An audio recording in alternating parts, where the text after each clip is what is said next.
we've got a lot of things happening on the big issues around the state. The state legislature obviously is going to look differently, as it always does in each legislative session after these elections happen.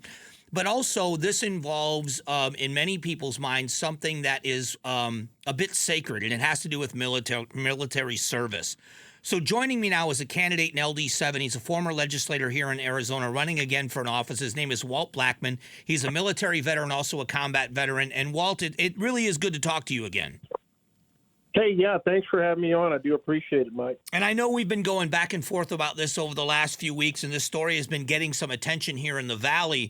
And your opponent in this race is a man named Steve Slayton, correct? Exactly, yeah. And the questions are about his, not that he is a veteran, but whether or not he is being honest about his being a combat veteran. And that's important to you, right? Exactly. And I want to thank you for your brother's service as well, and all the folks that served out there. Yeah, I deployed to Iraq and Afghanistan, and we have an individual that claims to have been a Vietnam veteran, plus a co-pilot and many other things. And his records from the National Archives for Military Personnel Records came back with something other than what he is saying. And many groups actually reached out to the National Archives, Department of Defense, the Veterans Affairs, to verify this guy's story, and they all came back to saying the individual did not serve in combat. He wasn't awarded the Army Commendation Medal.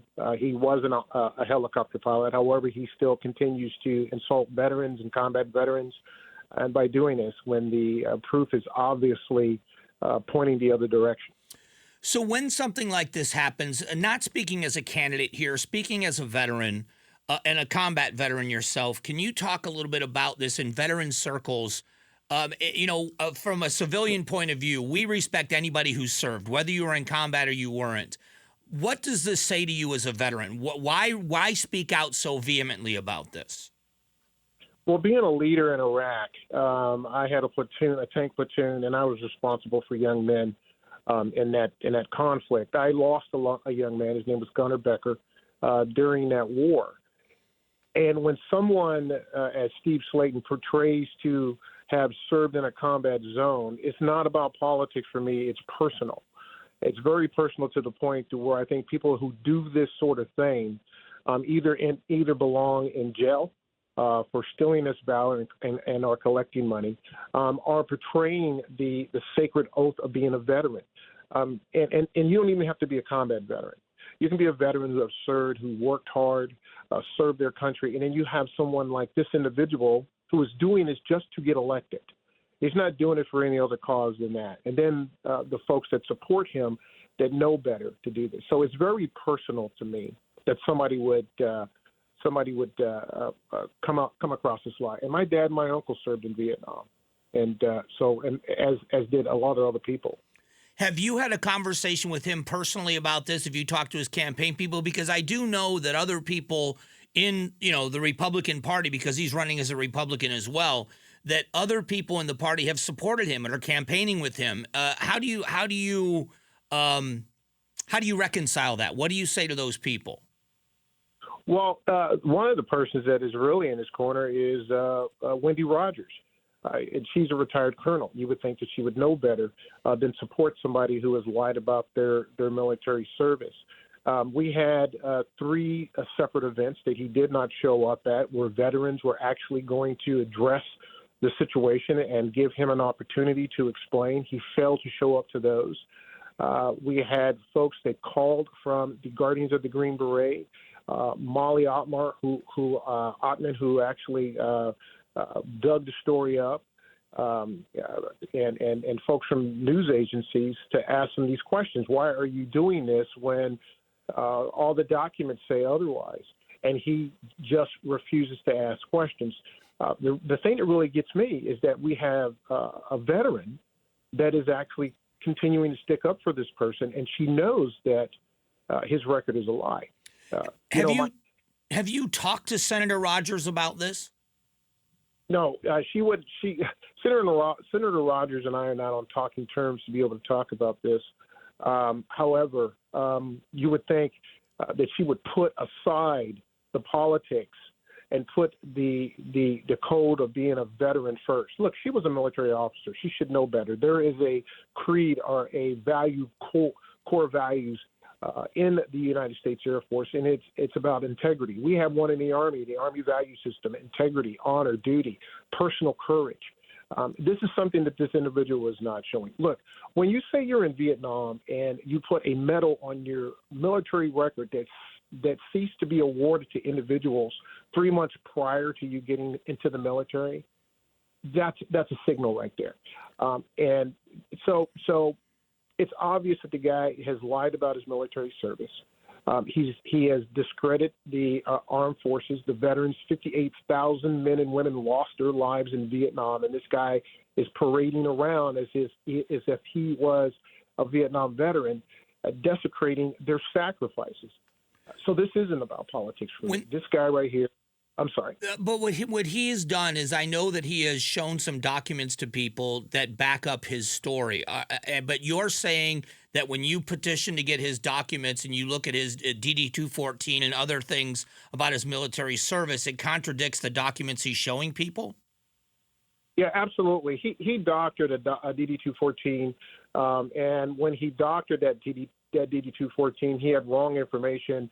He put campaign theaters that did not exist at the time or ever. He put dates that didn't coincide with him being in Vietnam and when the Vietnam War ended. And look, anyone can request someone's military DD-214. All you need is the person's name, and if you have their birth date, that's fine. But anyone can do this. So outside organizations received the DD-214, his military records, from those organizations that I mentioned to you. He produced a doctored DD-214, which is a government form that is actually a fraud and on a federal offense, to change his record to make it look like that he served. However, when he was doing that, he made several mistakes while he was doing that, to include grammatical errors, and he passed that off as a DD-214 that was original. We had folks from his unit that he said he deployed with, 128th Aviation Company. We spoke to prior commanders in that unit. We spoke to military historians, phony military phonies, Guardians of the Green Beret, so on and so forth. And everyone says the same thing. They take a look at his DD-214 that he surrendered and the DD-214 that came from the Department of Defense and all those agencies, and verified through these agencies that his record that he surrendered is a false and altered record. And apparently everyone else in the universe is lying except for Wendy Rogers and Steve Slade. Well, Walt, listen. No, go ahead. I want you to finish your thought. Sorry about that. So when 10 people tell you the sun is out and you're saying it's not, you might want to take a look at yourself and do a self-assessment. And that's what we're asking him to do. Apologize to the veterans community. If you are in public office, you're a veteran, denounce this guy. Come out against his behavior, and let's move forward. This is somebody we don't need in office, because if he lies about something so sacred about being in the military, he will lie about what he does behind closed doors in the halls of Phoenix and the state capitol. Walt, you and I go back a long way. I appreciate you coming on and talking about this. I know it's personal to you. And I just wanted to shed some light on this. And just to be fair, we are going to offer a chance for Mr. Slayton to come on and maybe Senator Rogers to talk about this, because I think the voters have a right to understand everybody and the candidates. The issues are important, but so are the people that are running. And I appreciate the time today, as always. Absolutely. And again, anyone can get your DD-214. All they need to do, and I'm not plugging this, is go to www.dd214direct.com. Everybody has his name. Everybody has the record that he turned in, and do a third-party submission from this agency or the National Archives. And people can judge for themselves. So I encourage people to do that, and anybody who is running, to include my record. I encourage people to do that.